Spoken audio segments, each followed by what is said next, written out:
Hello friend, नैतिक IAS academy के platform पे आप सभी का स्वागत है। आज हम लोग पश्चिमी राजनीतिक विचारक के रूप में लॉक को पढ़ेंगे। विगत समय में हम लोग 4 विचारकों को पढ़े हैं, जिसमें प्लेटो, अरस्तु, मैकियावेली, हॉब्स। इन चारों विचारकों की तुलना में लॉक एक बहुत भिन्न विचार रखने वाला विचारक है। बिल्कुल इसके विचारों में भिन्नता हमें दिखाई देगी। जहां ये पूर्व के जो चारों विचारक थे, ये निरंकुश शासक और राजतंत्र के समर्थन करने वाले थे, वहीं जो ये लॉक है बिल्कुल राजतंत्र का समर्थन नहीं करता, बल्कि गणतांत्रिक शासन व्यवस्था का समर्थन करता है और व्यक्ति और राज्य की तुलना में जो है व्यक्ति को महत्व देता है। हम लोग लॉक को शुरू करने से पहले लॉक में हम लोग पढ़ेंगे लॉक का जीवन परिचय, लॉक पे जीवन पे, लॉक के राजनीतिक चिंतन पे पढ़ने वाले जो परिस्थितियों का प्रभाव है उस परिस्थिति के बारे में चर्चा करेंगे। उसके बाद लॉक का जो सबसे महत्वपूर्ण जो विचार है वह है सामाजिक समझौते का सिद्धांत। उसकी हम लोग बृहद रूप से चर्चा करेंगे। अभी लॉक को शुरुआत हम लोग इवेंस्टीन की कथन से, जिसमें कहा है कि जो उदारवाद की आत्मा की जो श्रेष्ठ भावना है वह किसमें दिखता है, वह लॉक में दिखता है। इसी बात से, इसी स्टेटमेंट से हम लोग लॉक की शुरुआत करेंगे। देखिए, इवेंस्टीन ने कहा है,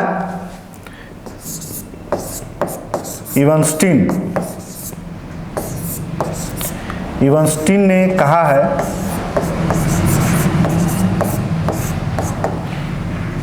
लॉक उदारवाद की आत्मा है। उदारवाद की आत्मा है। उदारवाद की आत्मा है। इसी वाक्य की व्याख्या करते हुए हम लोग लॉक की शुरुआत करेंगे।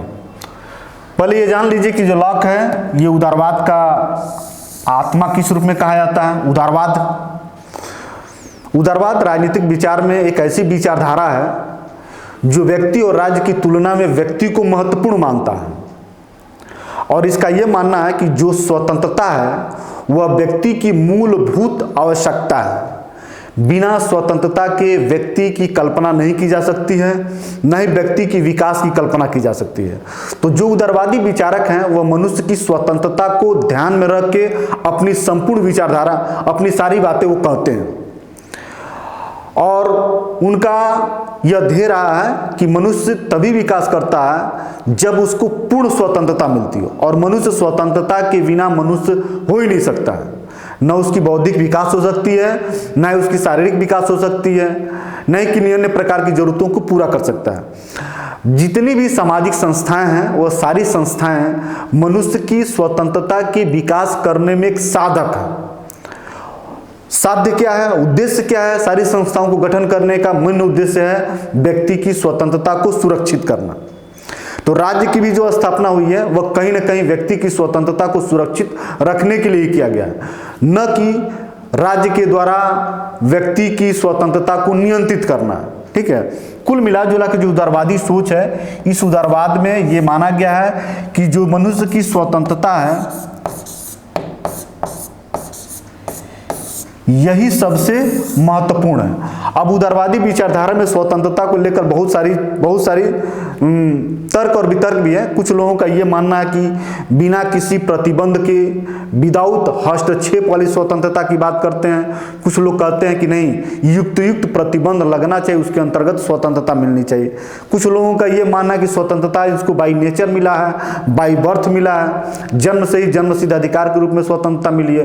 कुछ लोगों का यह मानना है कि जो स्वतंत्रता है वह राज्य के द्वारा प्रदत्त कानून के माध्यम से प्रदान की गई है। तो तमाम तरह की बातें हैं इसमें भी, लेकिन कुल मिलाजुला कर जो उदारवादी विचारधारा है वह सामान्य रूप से व्यक्ति की स्वतंत्रता की महत्वपूर्ण रूप से हिमायती है, उसकी वकालत करने वाली विचारधारा है। अब हम लोग को यह जानना है कि इस स्वतंत्रता का हिमायत लॉक में कैसे आया है, किसने इसको जो है उदारवाद की आत्मा कहा जाता है। तो लॉक भी उदारवाद की बहुत सारी मान्यताओं को अपनी विचारधारा का आधार बनाता है। जैसे मनुष्य की प्राकृतिक स्वतंत्रता की बात करता है, जिसमें स्वतंत्रता, जीवन और संपत्ति ये 3 महत्वपूर्ण प्राकृतिक अधिकार हैं, जिसमें स्वतंत्रता भी क्या है, उसका प्राकृतिक अधिकार है।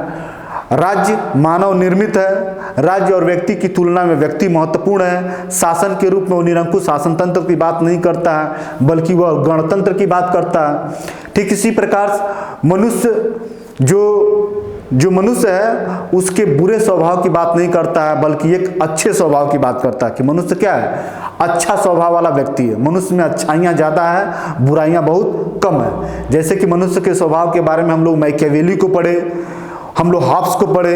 ये दोनों विचारक ऐसे रहे जो मनुष्य के नकारात्मक स्वभाव की चर्चा करके अपने राजनीतिक विचारों को दिए हैं। लेकिन जस्ट उल्टा लॉक जो है इन दोनों विचारधाराओं, दोनों विचारकों के विपरीत विचार देता है। वह कहता है कि मनुष्य अच्छाइयों से बना है, मनुष्य के पास इतनी अच्छाइयाँ हैं, किसी अच्छाइयों के कारण वह शासन व्यवस्था को बनाता है। और इसमें नकारात्मक स्वभाव नहीं बल्कि इसके सकारात्मक स्वभावों की चर्चा की गई है। तो उदारवाद की आत्मा के रूप में लॉक को इसलिए माना गया कि इसके जितने पूर्व के विचार हैं वह कहीं ना कहीं स्वतंत्रता की बात को स्वीकार तो करते हैं, लेकिन वह राज्य के नियंत्रण के अधीन में रख के उनकी स्वतंत्रता की बात करते हैं। लेकिन यह विचारक ऐसा है जो ये मानता है कि राज्य के नियंत्रण में व्यक्ति की स्वतंत्रता नहीं बल्कि व्यक्ति की जो स्वतंत्रता है, राज्य का निर्माण इसीलिए हुआ है कि व्यक्ति को जो प्राकृतिक अधिकार, स्वतंत्रता के रूप में जो प्राकृतिक अधिकार मिले हुए हैं उनकी वह क्या करेगा, रक्षा करेगा। तो हम लोग इसका एक्सप्लेनेशन जानने के बाद ये जानने का प्रयास करेंगे कि ये बात जो है लॉक उदारवाद की आत्मा किसने कहा, तो इवेस्टिन ने कहा। किन कारणों से कहा कि उदारवाद की मान्यताओं को लॉक अपनी विचारधारा का क्या मानता, समर्थन करता है, जिसमें 3-4 बातें महत्वपूर्ण है उदारवाद की कि राज्य क्या है, साधन है, साध्य नहीं है। राज्य को किसने बनाया, तो मनुष्य ने बनाया है। राज्य और व्यक्ति की तुलना में महत्वपूर्ण कौन है, तो व्यक्ति महत्वपूर्ण है। व्यक्ति की स्वतंत्रता बिना हस्तक्षेप वाला होना चाहिए। मनुष्य कैसा है, तो अच्छा स्वभाव का है। मनुष्य को प्राकृतिक अधिकार, स्वतंत्रता प्राकृतिक अधिकार के रूप में मिली हुई है। इन सारी जो बातें हैं ये उदारवाद की मान्यताओं के अनुरूप है और इसी मान्यताओं को लॉक ने अपने राजनीतिक विचारधारा का आधार बनाया है। ठीक, ये बातें पुष्ट होने के बाद अब हम लोग आते हैं लॉक के जीवन परिचय, उसके बाद इसकी विचारधाराओं को हम लोग पढ़ेंगे। लॉक का जीवन परिचय, लॉक का जीवन परिचय, लॉक का जीवन परिचय।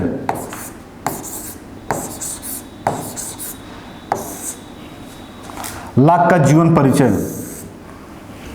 लॉक का जीवन परिचय क्या है? लॉक का जो जन्म है, जन्म 1632 ईस्वी में प्यूरिटन संप्रदाय, प्यूरिटन संप्रदाय में हुआ था, प्यूरिटन संप्रदाय में हुआ था और मध्यम वर्गीय परिवार का एक व्यक्ति था। मध्यम वर्गीय परिवार, मध्यम वर्गीय परिवार, मध्यम वर्गीय परिवार में इसका जन्म हुआ था। ठीक है, यह जो है जन्म लेने के बाद ये जो जगह है, स्थान जो है इंग्लैंड में ही है। इंग्लैंड में जन्म लिया था।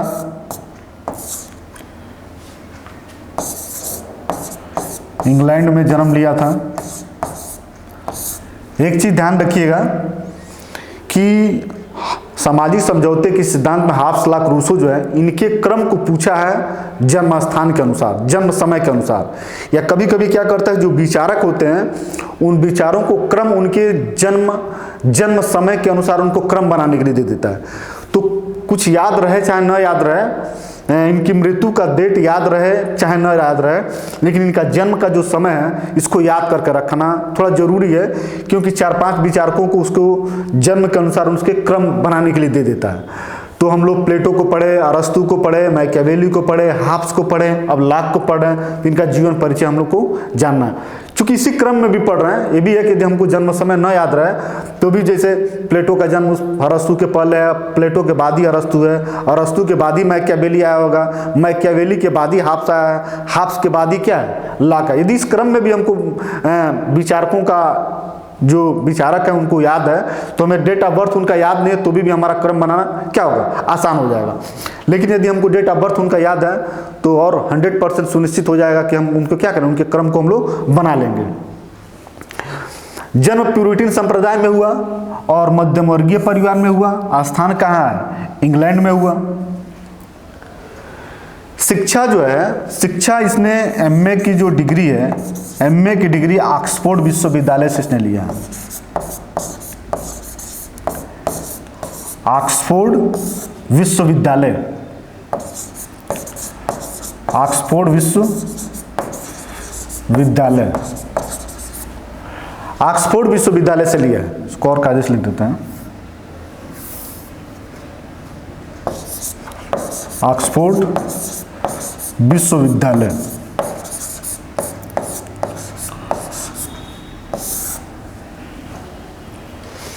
एमए की डिग्री इसने ऑक्सफोर्ड विश्वविद्यालय से लिया और शिक्षक भी जो है, शिक्षक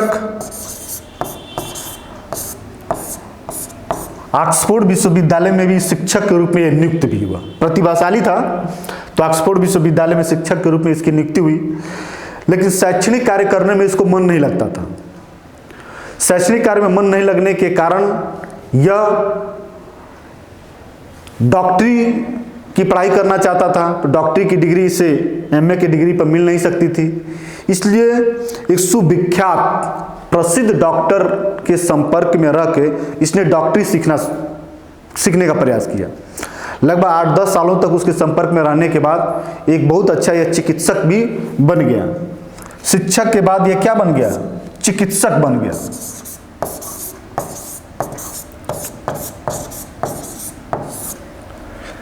चिकित्सक बन गया और बड़े बड़े लोगों का प्राइवेट चिकित्सक रह के उनकी सेवा भी किया और उस सेवा के बदले में इसको बहुत अच्छे स्थान भी मिले। इसकी जो जीवन थी, इसके जीवन में बहुत संघर्ष नहीं रहा, बहुत उठापटक नहीं रहा, बहुत प्रताड़ना इसको साबित, जैसे मैकियावेली के साथ हुआ, हॉब्स के साथ हुआ, अरस्तु के साथ होने वाला था। इस तरीके के जीवन संकटमय की स्थिति में नहीं बन पाया। लेकिन जो इसने समाज को देखा, इंग्लैंड की जो सामाजिक और राजनीतिक स्थिति को देखा, वह बहुत संघर्ष वाली स्थिति को देखा और वही चीजें जो है इसके राजनीतिक विचारों का क्या बना? आधार बना। उस संघर्ष को देखने से पहले सबसे पहले हम लोग थोड़ा सा इसकी रचनाओं को भी देख लेते हैं। और यहां तक करने के बाद जो इसकी मृत्यु हो जाती है, मृत्यु इसकी की डेट है 1704 ईस्वी में इसकी मृत्यु हो जाती है। 1704 ईस्वी में इसकी मृत्यु हो जाती है। इसकी 3 महत्वपूर्ण रचनाएं हैं जिसको जान लिया जाए हम लोग। जो इसकी रचनाएं हैं,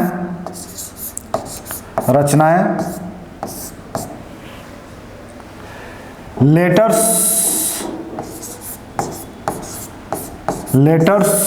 on tolerance, letters on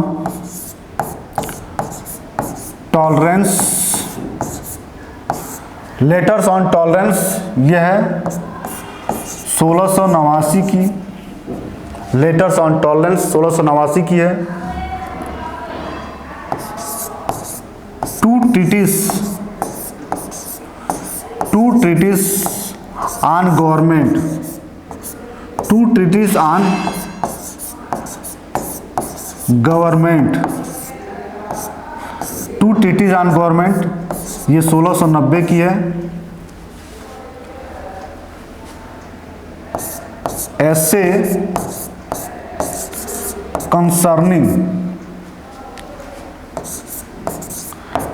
concerning human understanding, human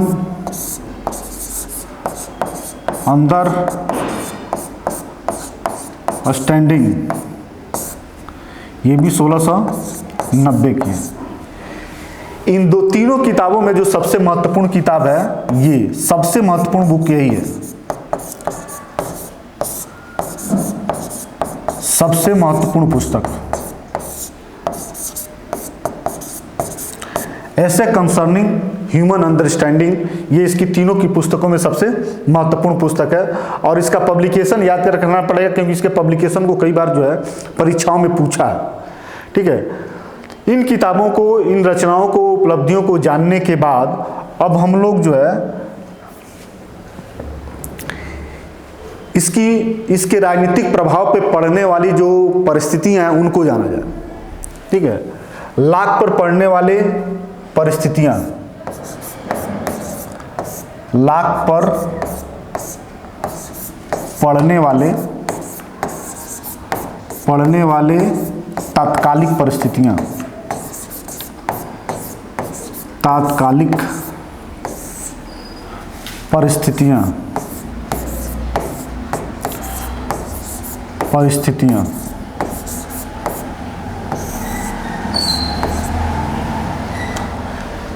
lakh पर पड़ने वाली तात्कालिक परिस्थितियां कौन सी है, इसके बारे में हम लोगों को क्या करना है, पढ़ना है। देखिए, लाख के जीवन में कोई बहुत ज़्यादा, इसके व्यक्तिगत जीवन में कोई उठापटक तो नहीं हुआ, लेकिन जिस समय ये इंग्लैंड में था, चाहे वह शिक्षक के रूप में रह रहा हो, चाहे वह चिकित्सक के रूप में रह रहा हो, इंग्लैंड की जो राजनीतिक परिस्थितियां थी वो काफ़ी जो है उठापटक वाली थी। उठापटक का मतलब ये था कि जो इंग्लैंड था, यह जो इंग्लैंड था, दो प्रकार की राजनीतिक शक्तियों के मध्य टकराहट वाली स्थिति बनी हुई थी। एक तरफ था राजतंत्र और दूसरे तरफ था गणतंत्र। हमको पता होना चाहिए कि ये जो पृष्ठभूमि राजतंत्र और गणतंत्र में जो संघर्ष चल रहा था, जब हाफ्स था तो राजतंत्र का समर्थन किया और लाक जो है इस लड़ाई में गणतंत्र का समर्थन किया। स्टुअर्ट राजवंश जो था, स्टुअर्ट राजवंश हमेशा जो है राजतंत्र का समर्थन करता था, और जो प्यूरिटन जिस संप्रदाय से संबंधित था लाक, वह गणतंत्र के समर्थक थे। 1660 ईस्वी में स्टुअर्ट राजवंश का पतन हो गया और क्रॉमवेल राजा के रूप में क्रॉमवेल आया, और जो गणतंत्र की एक संस्था है वह संसद के समर्थन से क्रॉमवेल जो है शासक बना। स्टुअर्ट राजवंश राजतंत्र का समर्थक था और इधर जो है संसद, पार्लियामेंट अपनी शक्ति को बढ़ाने के लिए एक ऐसे राजा को नियुक्त करना चाहती थी जो राजा को पार्लियामेंट की सलाह और एडवाइस के अनुसार राजा क्या करे, शासन करे, या पार्लियामेंट जो कानून बनाए उसी कानून के माध्यम से राजा शासन करे, स्वेच्छाचारी और अपनी इच्छा से शासन न करे। ऐसी लड़ाई गणतंत्र के लिए चल रही थी। तो 1660 ईस्वी में स्टुअर्ट राजवंश का इस लड़ाई में पतन होता है और संसद के समर्थक क्रॉमवेल की क्या होती है, विजय होता है। इस समय जो है लाक को भी एक प्रकार का इस विजय का लाभ मिलता है। फिर कुछ ही समय के बाद जो है क्रॉमवेल की मृत्यु हो जाती है और राजतंत्र का जो समर्थक वंश था स्टुअर्ट वंश, इसके राजा चार्ल्स द्वितीय शासक के रूप में बनते हैं। शासक बनने के कुछ समय बाद चार्ल्स द्वितीय का जो उत्तराधिकारी बनता है जेम्स, यहाँ बनता है, ये स्टुअर्ट वंश है, इसको भी जान लीजिए। स्टुअर्ट वंश होता है, इसमें बनता है गणतंत्र के समर्थक 1660 में क्रॉमवेल बनता है। क्रॉमवेल बाद में इसकी मृत्यु हो जाती है तो यहाँ जो है चार्ल्स द्वितीय बनता है। चार्ल्स द्वितीय, फिर से इसके बाद जेम्स द्वितीय बनता है। जेम्स द्वितीय और संसद में फिर से अधिकार क्षेत्र को लेकर विवाद होता है। इस विवाद के कारण जो है यह विवाद इतना ज्यादा बढ़ जाता है कि संसद जेम्स द्वितीय के साथ कोई कॉम्प्रोमाइज करने के स्थिति में नहीं आता, बल्कि इसका प्रतिरोध करने के लिए किसी दूसरे स्टेट के राजकुमार को आमंत्रित करता है अपने यहाँ राजा बनाने के लिए। यह संसद आमंत्रित करता है हॉलैंड के राजकुमार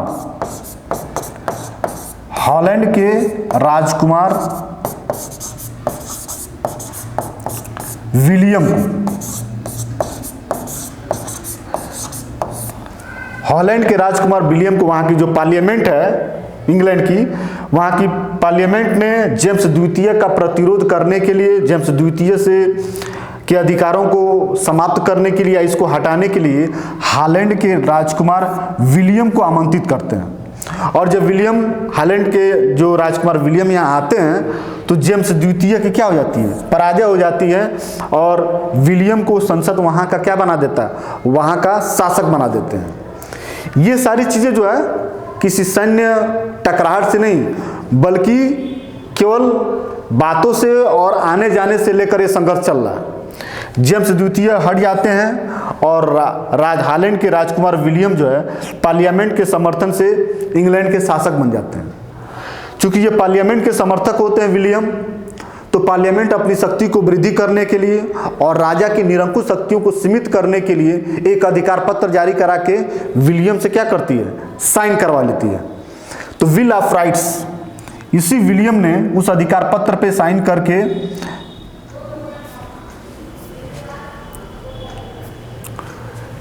विल ऑफ राइट्स बनता है। Will of rights, bill of rights क्या है, इस पे साइन करता है विलियम। विल ऑफ राइट्स वह अधिकार पत्र होता है जिसमें पार्लियामेंट को शक्ति प्रदान की जाती है और राजा की शक्ति को सीमित किया जाता है। तो इसको बिल ऑफ राइट्स के नाम से जाना जाता है, जहां बिल ऑफ राइट्स का मतलब है कि पार्लियामेंट की शक्ति में वृद्धि और शासक की शक्ति में क्या हो, कभी, इसको बिल ऑफ राइट्स कहते हैं। इसके तुरंत बाद जो है जो शासन की जो संपूर्ण सत्ता है, शासन की संपूर्ण सत्ता इसी बिल ऑफ राइट्स के बाद शासन की संपूर्ण सत्ता पार्लियामेंट में दे दिया जाता है। और पार्लियामेंट में शक्ति जाने के कारण इसको जो है 1688 में यह तय होता है कि शासन की जो संपूर्ण शक्ति वो किसमें होगा, पार्लियामेंट के पास होगा। शासन की संपूर्ण शक्ति, शासन की संपूर्ण शक्ति पार्लियामेंट के पास होगा, पार्लियामेंट के पास होगा, ठीक है, के पास होगा।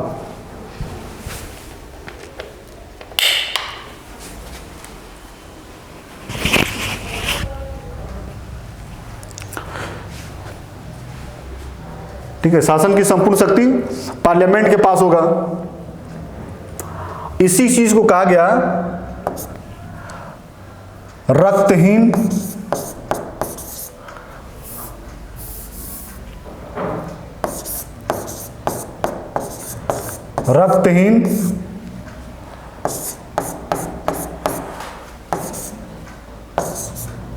गौरवपूर्ण क्रांति।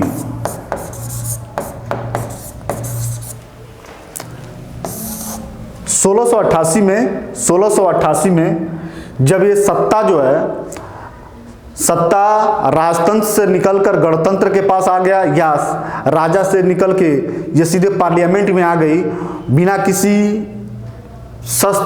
किसी युद्ध और शस्त्र के अभाव में हुआ, तो इसे रक्तहीन गौरवपूर्ण क्रांति के नाम से जाना जाता है। लाक के जीवन में जो रक्तहीन गौरवपूर्ण क्रांति है, ये उसके राजनीतिक विचारकों को बहुत ज्यादा जो है प्रभावित करता है। इसने माना कि बिना रक्त बहाए, बिना युद्ध किए सत्ता में जब परिवर्तन हो सकता है, इसका मतलब क्या है, मनुष्य में बुराइयां कम हैं और अच्छाइयां ज़्यादा है। यदि वह दुष्ट स्वभाव का होता तो शायद युद्ध का सहारा लेता, और ये दुष्ट स्वभाव का नहीं होने के कारण यह जो है समझबूझ का सहारा लेके सत्ता को क्या कर देते हैं, परिवर्तन कर देते हैं। तो इस तरह गौरवपूर्ण जो क्रांति है 1688 की इंग्लैंड की जो गौरवपूर्ण क्रांति है, वह लाक के राजनीतिक जीवन को या राजनीतिक विचार देने में क्या करता है, बहुत ज़्यादा कारगर आधार का काम करता है।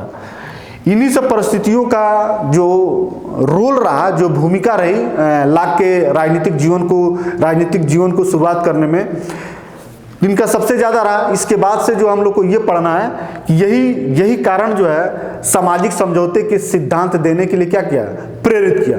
अब हम लोग इस परिस्थितियों को बाद जो है लाक के जो सिद्धांत हैं वह है सामाजिक समझौते के सिद्धांत, जिसको हम लोग पढ़ा जाए।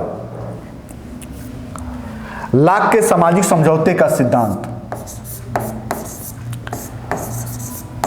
लाक के सामाजिक समझौते का सिद्धांत, सामाजिक समझौते का सिद्धांत।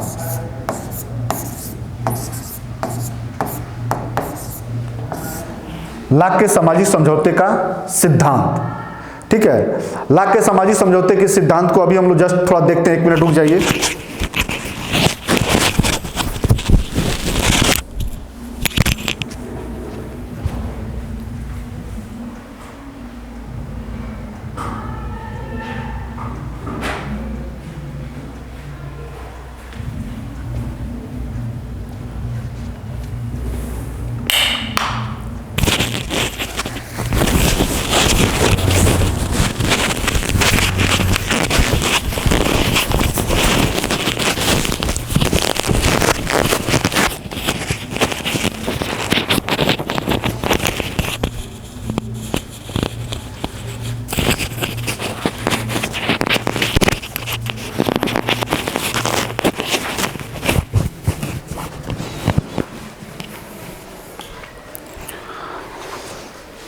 लाक के सामाजिक समझौते का सिद्धांत जिसको हम लोग को पढ़ना है, जिस तरीके से हम लोग लाक के सामाजिक समझौते के सिद्धांत को शुरू करने से पहले थोड़ा सा हाब्स के सामाजिक समझौते के सिद्धांत की भी चर्चा करेंगे कि हाब्स का जो सामाजिक समझौते का सिद्धांत रहा उसमें क्रमवार था। ठीक उसी क्रम को यहां भी हम लोग क्या करेंगे, वर्णन करेंगे। जैसे उसमें था पहले मानव स्वभाव, उसके बाद प्राकृतिक अवस्था, उसके बाद प्राकृतिक अधिकार, फिर समझौता, उसके बाद से राज्य समाज की उत्पत्ति, फिर जो है असीमित संप्रभुता की अवधारणा, ये क्रम था। ठीक इसी तरीके से हम लोग लाक के भी सामाजिक समझौते में उसी क्रम का क्या करेंगे, अनुसरण करेंगे, ताकि जो है सामाजिक समझौते को अच्छी तरीके से समझ लिया जाए और इस सामाजिक समझौते का तुलना जो है हाब्स के सामाजिक समझौते के साथ करते रहेंगे। और इसी तरीके से जो तुलनात्मक अध्ययन है सामाजिक समझौते के सिद्धांत में, जो हाब्स और लाक का जो तुलनात्मक अध्ययन है, उन्हीं से प्रश्न बनाकर आपसे पूछता भी है। तो ये तुलना करके हम लोग बहुत अच्छे तरीके से दोनों की जो धारणा है बिल्कुल स्पष्ट हो जानी चाहिए, दोनों में अंतर स्पष्ट हमको आ जानी चाहिए, ताकि जो प्रश्न बने उसका आंसर हम लोग क्या करें, आसानी से दे सकें। लाक के सामाजिक समझौते के सिद्धांत में सबसे पहला क्रम है मानव स्वभाव के बारे में वर्णन। मानव स्वभाव के बारे में वर्णन, मानव स्वभाव के बारे में वर्णन, मानव स्वभाव के बारे में वर्णन। मानव के स्वभाव के बारे में लाक का क्या अवधारणा है? जहां हाब्स मानव स्वभाव के नकारात्मक अवधारणा का वर्णन करता है, वही जो है लाक जो है मानव स्वभाव के किस बार वर्णन करता है, सकारात्मक, सकारात्मक या मनुष्य को अच्छा वाला मनुष्य मानता है। मनुष्य बुरा वाला स्वभाव वाला व्यक्ति नहीं है, मनुष्य अच्छे स्वभाव वाला व्यक्ति है। वह बहुत ही शांतिप्रिय है, सामाजिक है, सद्गुणों से युक्त है। इस तरीके का मनुष्य जो है का स्वभाव है। मनुष्य में बुराइयां थोड़ी बहुत हो सकती हैं, लेकिन मैक्सिमम उसमें अच्छाइयां ज़्यादा हैं, बुराइयां कम है। तुलनात्मक रूप से अच्छाइयां ज़्यादा है, बुराइयां कम है। इस तरीके से मानव स्वभाव का जो वर्णन है, इसका सकारात्मक वर्णन है। इसी स्वभाव के आधार पे वह प्राकृतिक अवस्था की चर्चा करता है। सामाजिक समझौते के सिद्धांत में का मेन तात्पर्य यह है कि सामाजिक समझौते का सिद्धांत यह बताना चाहता है कि जो मनुष्य का जो राज्य है उसका निर्माण मनुष्य ने स्वतः किया है, और कभी एक ऐसी अवस्था थी जिस अवस्था में राज्य नहीं था, समाज नहीं था, उसके बिना भी मनुष्य चल रहा था। हाब्स में क्या था, हाब्स ने कहा कि जो न तो समाज था और ना ही राज्य था, लेकिन लाक में क्या है, समाज पहले से था, व्यक्ति ने राज्य का निर्माण बाद में किया। राज्य और समाज में अंतर करता है लाक, वहीं जो हाब्स है राज्य और समाज में कोई अंतर नहीं करता है। अब यहाँ हम लोग को ये जानना है कि मानव स्वभाव के वर्णन के बारे में अच्छा बताने के बाद वह प्राकृतिक अवस्था की चर्चा करता है। ऐसी अवस्था जिस समय राज्य का कोई अस्तित्व नहीं था, वह अवस्था क्या है, प्राकृतिक अवस्था है। तो प्राकृतिक अवस्था इसका कैसा था, इसके बारे में चर्चा किया जाए। दूसरा है सामाजिक अवस्था, सामाजिक समझौते के सिद्धांत का तत्व के रूप में, वह है प्राकृतिक अवस्था। प्राकृतिक अवस्था,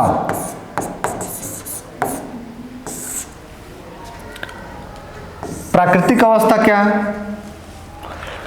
प्राकृतिक अवस्था एक काल्पनिक अवस्था है। कैसी है? काल्पनिक अवस्था है, काल्पनिक अवस्था है। इसका कोई न तो ऐतिहासिक साक्ष्य है और न ही इतिहास में कहीं इसका कोई वर्णन है। ये कल्पना किया गया है, लाक के द्वारा कल्पना किया गया है। जब राज्य नहीं था तो उस अवस्था को प्राकृतिक अवस्था मान लिया गया। तो बिना राज्य वाले प्राकृतिक अवस्था में मनुष्य कैसे रहता था? इसका मानना है कि जो मनुष्य स्वभाव से एक अच्छा प्राणी है, उसके अंदर अच्छाइयाँ ज़्यादा, बुराइयाँ कम हैं। तो इस प्राकृतिक अवस्था में जो मनुष्य है वह बहुत शांति और सामाजिक ढंग से सहयोग करके रहता था। शांतिपूर्ण तरीके से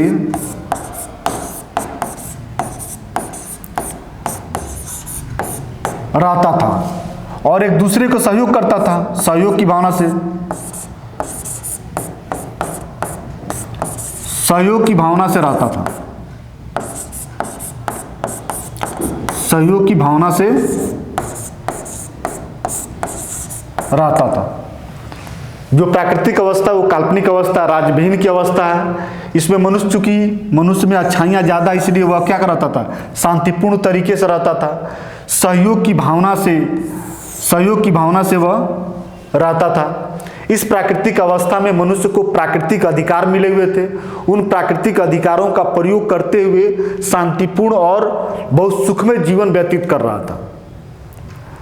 ठीक है, सुखमय जीवन व्यतीत कर रहा था। यही हम लोग चर्चा कर ले, वह प्राकृतिक अधिकार कौन से हैं। प्राकृतिक अवस्था की चर्चा, कैसी अवस्था है, बिल्कुल शांतिपूर्ण है, सहयोग वाली है, सामाजिक वाली है, सुखमय वाली है। इस प्राकृतिक अवस्था में जिन प्राकृतिक अधिकारों की मनुष्य जीवन जी रहे थे, वह प्राकृतिक अधिकार क्या है, इसको देख लिया जाए। प्राकृतिक अधिकार, प्राकृतिक अधिकार लाक के अनुसार जो है 3 प्राकृतिक अधिकार थे। वह कौन थे, जीवन, स्वतंत्रता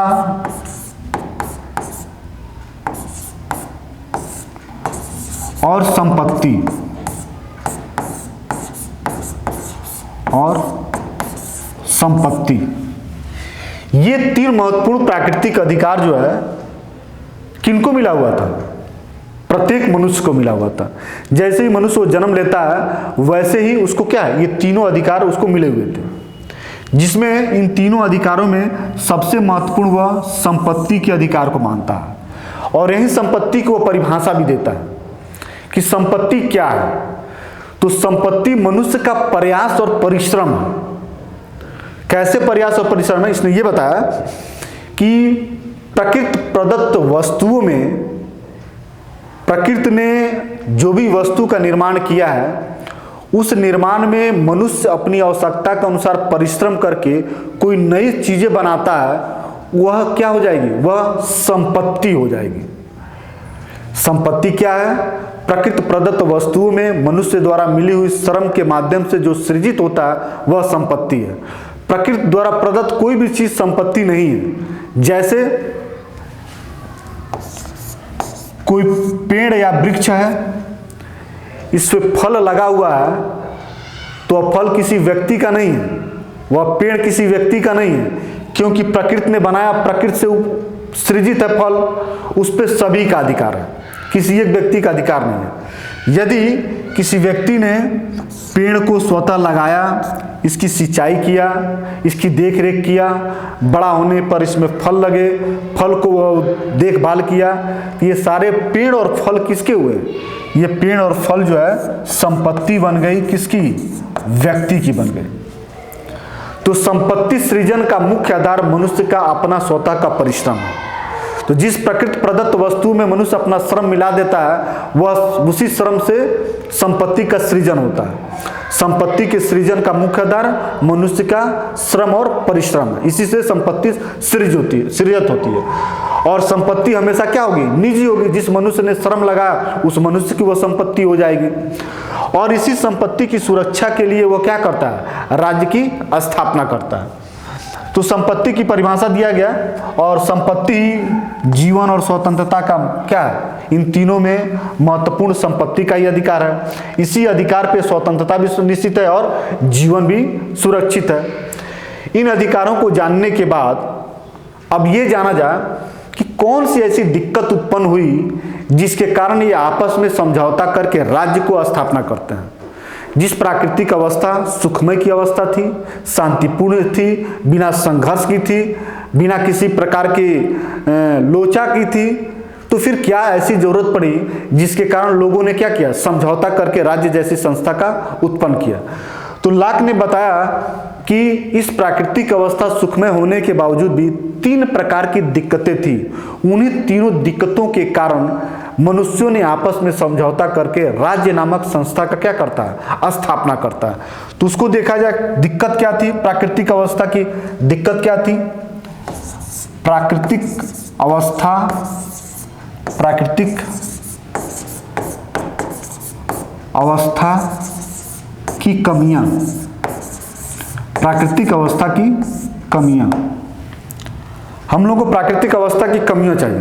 पहला कमी ये बनाया, सुस्पष्ट नियम का अभाव था। उस प्राकृतिक अवस्था में कोई ऐसी सुस्पष्ट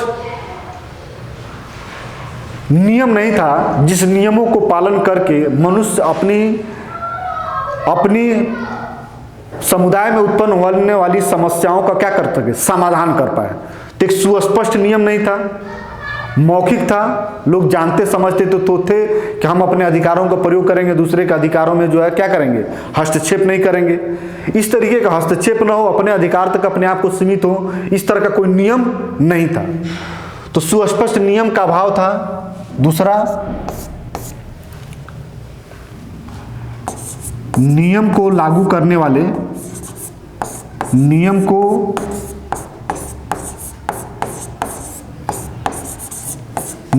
लागू करने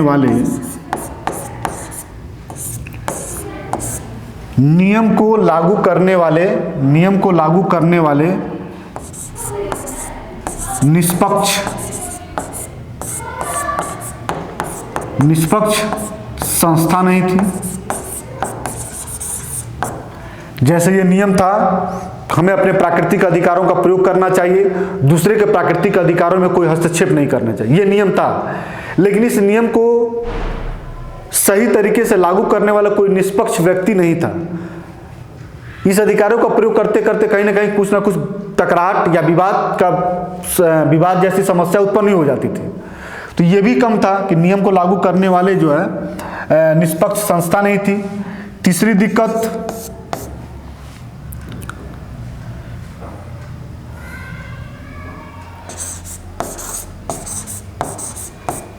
नियमों को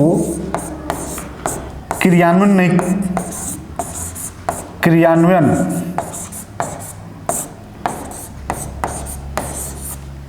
करने वाला कोई नहीं था।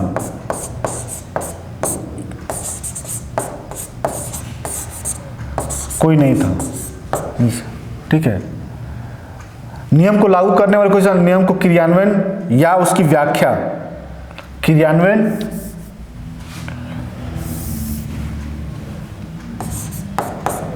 या बनाने वाला या व्याख्या करने वाला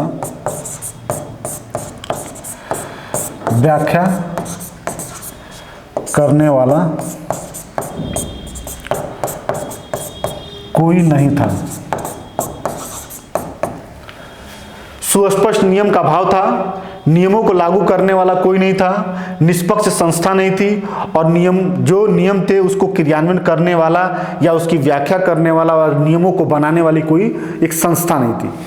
ये तीन ऐसे दिक्कतें थी जिन दिक्कतों के कारण वह सुख में जो उनका जीवन था वह कहीं ना कहीं अच्छे सुख में परिवर्तित नहीं हो पा रही थी, और ये अपना अच्छा विकास या ज़्यादा विकास ये नहीं कर पा रहे थे। इन्हीं तीन दिक्कतों से बचने के लिए मनुष्यों ने आपस में समझौता किया। लाक के अनुसार जो मनुष्य ने समझौता किया और दो समझौता किया, और हाब्स ने क्या किया, हाब्स ने बताया कि जो सामाजिक समझौता होता है वह एक ही होता है। यहाँ हम लोग को अंतर को समझना है। लाक में समझौता दो होता है। पहली समझौता करके लोग अपने प्राकृतिक अधिकार किसी संस्था और समाज को सौंपते तो समाज का निर्माण करते हैं, और जो दूसरी समझौता करते हैं वह शासक से करते हैं। इसलिए करते हैं कि उनकी जो प्राकृतिक अधिकार हैं वो समाज को सौंप दिए, अब आपका दायित्व बनता है हमारे प्राकृतिक अधिकारों को क्या कीजिए, रक्षा और सुरक्षा कीजिए। तो लाक के सामाजिक समझौते में जो शासक होता है वह भागीदार होता है, पक्षकार होता है, लेकिन हाब्स के सामाजिक समझौते में जो शासक होता है वह न तो पक्षकार होता है और न ही भागीदार होता है। यहाँ यही दो अंतर है सामाजिक समझौते में, लाक में और हाब्स में। हाब्स का सामाजिक समझौता एक ही बार होता है और लाक का सामाजिक समझौता 2 बार होता है। लाक का पहला सामाजिक समझौते द्वारा समाज की स्थापना होती है और दूसरे सामाजिक समझौता के द्वारा शासक की स्थापना होती है। वहाँ जो है सामाजिक समझौते से राज्य और समाज एक ही बार बनता है, राज्य और समाज में आपस कोई अंतर नहीं दिखता है। इस सामाजिक समझौते के बाद जो शासक बनता है वह मर्यादित होता है, नियम कानून या प्राकृतिक अधिकारों से सीमित होता है। वहीं हाफ्स के द्वारा जो है जो शासक बनता है वह अमर्यादित होता है, अपरिसीमित मतलब बिना सीमा वाले संप्रभुता का प्रयोग करने वाला होता है, वह निरंकुश शासक होता है। इस तरीके से सामाजिक समझौते के संदर्भ में हाफ्स और लाक की जो विचारधारा है थोड़ी सी भिन्नता रखते हुए हुआ। जहां सामाजिक समझौते के द्वारा जिस राज्य को उत्पन्न हाफ्स करता है वह पूरी तरीके से राजतंत्र वाला होता है, और यहाँ जो है लाक का जो राजा है वह क्या है, लाक का जो शासक है वह गणतंत्र वाला है, सहमति वाला है, संवैधानिक है, लोगों के सहमति पर चलने वाला शासक है। इस तरीके से हाफ्स और लाक के सामाजिक समझौते में अंतर है। लाक के संदर्भ में एक कथन जो है डनिंग का है, प्रोफेसर डनिंग कई बार पूछा और पूछता भी है। प्रोफेसर डनिंग ने कहा कि लाक का सामाजिक समझौता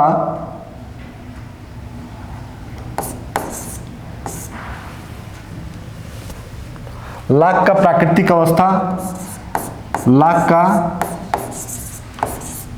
प्राकृतिक अवस्था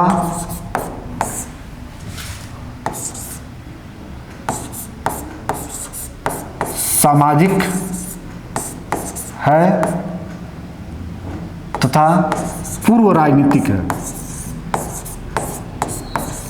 पूर्व राजनीतिक है, ठीक है। डनिंग कहता है लाक का जो प्राकृतिक अवस्था वह सामाजिक है तथा पूर्व राजनीतिक है। कहने का मतलब है कि जो प्राकृतिक अवस्था है उसमें राज्य नहीं था, लेकिन जो मनुष्य की सहयोग वाली जीवन थी वह था, ठीक है। लेकिन सामाजिक समझौता करके वो दो प्रकार के समझौता करते हैं। एक वह अपने संपूर्ण प्राकृतिक अधिकार को समाज को सौंप देते हैं, उसके बाद दूसरा समझौता करते हैं राजा से कि वह जो है हमारे जितने प्राकृतिक अधिकार सौंपे गए हैं उन प्राकृतिक अधिकारों को वह सुरक्षा करेगा और इसकी पूरी जिम्मेदारी वह लेगा।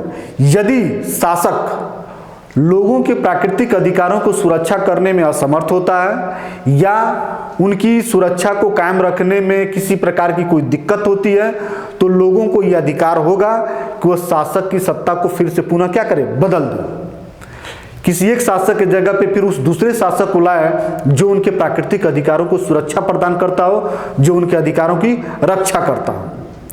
इस तरीके से जो लाक का सामाजिक समझौते के सिद्धांत के द्वारा जिस राज्य का निर्माण होता है उसमें राज्य का विरोध करने की अनुमति लाक देता है।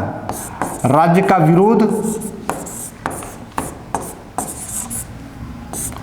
व्यक्ति कर सकता है, व्यक्ति कर सकता है। प्रश्न आपसे यह पूछता है कि क्या राज्य निर्माण के बाद लोगों की प्राकृतिक अधिकार रहती है कि नहीं रहती है। तो समझौते के बाद भी, शासक के बनने के बाद भी जो प्राकृतिक अधिकार है वो लोगों के पास बनी रहती है। इन्हीं प्राकृतिक अधिकारों की सुरक्षा करने की गारंटी किसको दिया जाता है, व्यक्ति को दिया जाता है। किसके माध्यम से, राज्य के माध्यम से। यदि राज्य अपनी इस गारंटी को, इस उत्तरदायित्व को, इस जिम्मेदारी का निर्वहन नहीं करता है तो व्यक्ति को विरोध करने का अधिकार मिलता है लाक के माध्यम से। इन्हीं प्राकृतिक अधिकारों की रक्षा के लिए व्यक्ति क्या करता है, राज्य का विरोध करता है और विरोध करके सत्ता में परिवर्तन भी ला सकता है। इस तरीके का अधिकार दे के वह लाक जो है हाफ्स से अलग हो जाता है, ठीक है। ये रहा लाक का सामाजिक समझौते का सिद्धांत। लाक के सामाजिक समझौते के सिद्धांत की भी आलोचना होती है, लेकिन आलोचनाओं से बहुत प्रश्न नहीं बनते हैं। इन आलोचनाओं की चर्चा हम लोग कल करेंगे और फिर जो है लाक के अन्य राजनीतिक विचारों की भी चर्चा हम लोग करेंगे। इसके साथ ही साथ एक बात फिर पुनः कई बार कह भी चुके हैं, फिर एक बार कहते हैं, आप हमारे नोट्स, हमारे वीडियो को ज़रूर देखते रहिए, पूरी वीडियो देखिए और उसका नोट्स बनाइए। नोट्स बना के उसकी फ़ोटो खींच के हमारे पास भेजिए, हम उसको चेक करके आपका मूल्यांकन करेंगे और ये बताने की स्थिति में रहेंगे कि आपकी तैयारी सही दिशा में चल रही है कि नहीं चल रही है, और तभी आपका हम मार्गदर्शन सही तरीके से भी कर पाएंगे। इन सब बातों के साथ हम लोग फिर नेक्स्ट वीडियो में लाख के अन्य विचारों के साथ, इस सामाजिक समझौते की आलोचना करने के साथ अन्य विचारों के साथ उपस्थित होंगे। धन्यवाद।